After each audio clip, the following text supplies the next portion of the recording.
Good afternoon, dear colleagues. Good evening. We have two important issues today. The first is the priorities of the Russian Presidium in the 26th OECD General Assembly and the strategy of the Russian Federation's actions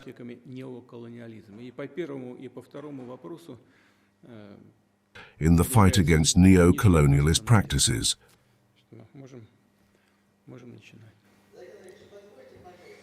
Да, пожалуйста, Валентина. Да, сейчас во всем мире очень активно обсуждается медный план Трампа по украинскому кризису из 28 пунктов. Можно вас попросить до начала рассмотрения основных вопросов повестки высказать ваше мнение, ваше отношение к этому плану и как это связано с вашими недавними переговорами с Трампом на Аляске? Да, конечно. Здесь секрета никакого нет. Мы публично это. On the first and second issues, the Minister of Foreign Affairs is invited to speak. We can start. There is no secret here. We have almost never discussed this publicly, only in the most general terms. But this is not a secret.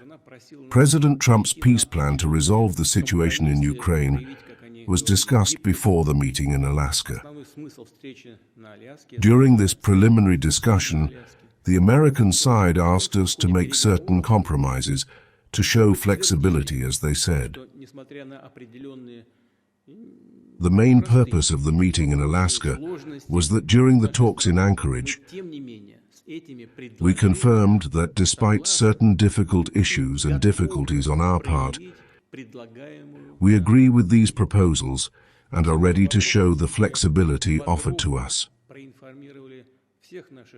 On all these issues, we informed all our friends and partners of the Global South, including the People's Republic of China, India, the People's Democratic Republic of Korea, the United Arab Emirates, Brazil, and many other countries, and the OECD countries, of course. I would like to stress that all our friends and partners supported these possible agreements. However, we see that after the talks in Alaska, there was a certain pause on the American side. And we know that this is due to the actual refusal of Ukraine of the peace plan proposed by President Trump. I believe that this is why his new editorial staff has appeared, in fact, a modernized plan consisting of 28 items. We have this text. We received it through the existing channels of interaction with the U.S. administration. I believe that it can also be put at the heart of the final peace settlement. But this text is not being discussed with us. And I can assume why. The reason, I believe, is the same. The U.S. administration has not yet been able to reach an agreement with the Ukrainian side. Ukraine is against it. Apparently, Ukraine and its European allies are still in illusions and dream of delivering a strategic defeat to Russia on the battlefield. I think that the basis of such a position is not so low a level of competence. I will not discuss this side of the matter now. But most likely this position is associated with the lack of objective information on the real situation on the battlefield. And apparently, neither Ukraine nor Europe understand what this may ultimately lead to. Just one fresh example: Kupyansk. Just recently, as we remember, on November 4th, 2 weeks ago, it was publicly announced in Kiev that there were no more than 60 Russian servicemen in this city. And within the next few days, as it was said, this city will be completely unblocked by Ukrainian troops. But I want to inform you that already at that moment, on November 4th, the city of Kupyansk was almost entirely and completely in the hands of the Russian armed forces.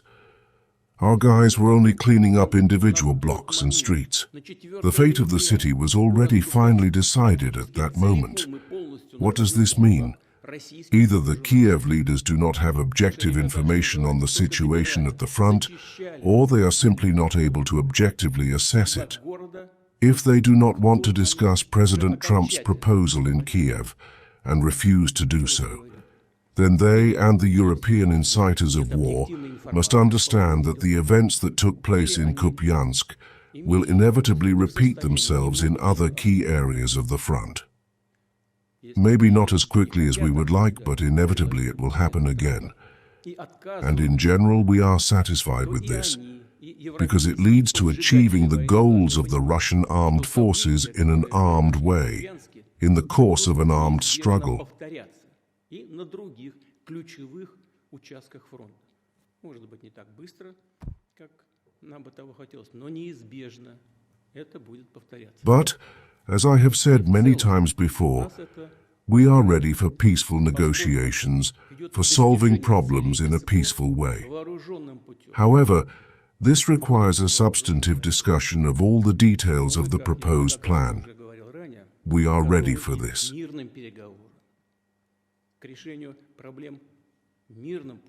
Let's move on to the topics that have been proposed for discussion during today's Security Council meeting.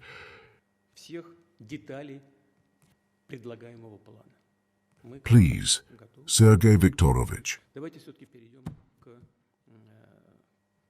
к тем темам, которые предложены для обсуждения в ходе сегодняшнего Совета Безопасности.